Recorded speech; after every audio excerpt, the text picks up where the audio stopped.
Hey guys, and a very warm welcome to Friday Fretworks. This week's episode is to answer a specific question that I had on Facebook recently, and that is, do I have a favourite Marshall in a box pedal?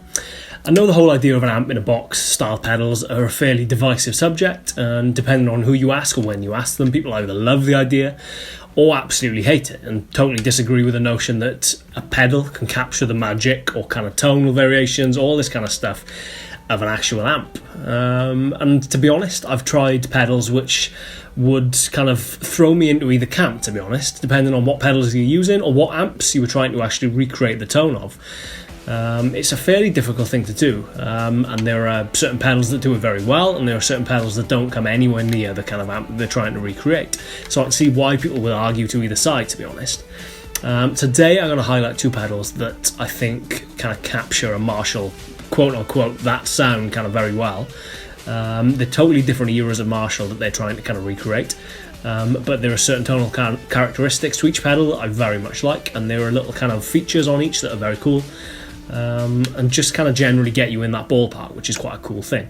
The first pedal is the Ramble Effects Marvel Drive 3, which I actually used for about a fortnight continuously on a tour of Spain recently, and sounded absolutely great. Sounded tight, sounded thick, and sounded very much like a real Marshall, kind of dimed. This particular pedal is very much aiming to capture the kind of plexi thing. I'll be honest, I've never had a chance to actually try a dimed plexi, but in terms of what I've heard online and what people have kind of described the sound to be, this gets you very close to as my understanding would have it. The other pedal that I'm going to be showing today is a slightly different kind of era of Marshall, and it's aiming to capture the more kind of JCM 800 kind of thing, is the Marshall Guv'nor, made by the company themselves. So I guess in that respect, who's going to know the Marshall tone better than Marshall? Very cool pedal. The only reason I actually didn't use this one on the tour of Spain is A, it's a big bulky thing, B, it's a little bit older, and have a same model or same kind of run of pedals, Blues Breaker, on which the switch has gone more than once, so I was a little bit nervous about turning it on fairly vigorously night after night. And I think this was marginally more suited to the style of music that I was doing. It was with a band called Buffalo Summer from South Wales. Check them out, by the way, they're great guys and a fantastic band. And this pedal just marginally kind of more accurately, I think, captured the kind of tone that I was trying to recreate for that particular gig. But to be honest, as I said, both incredible sounding pedals and both very much do the job that they're trying to recreate in my eyes. So whether you agree with that or not, I don't know. I'm going to leave it up to you to decide, do a quick A/B test even between them, and basically just see what you make of them. So without further ado, let's see how they sound.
so there you have it.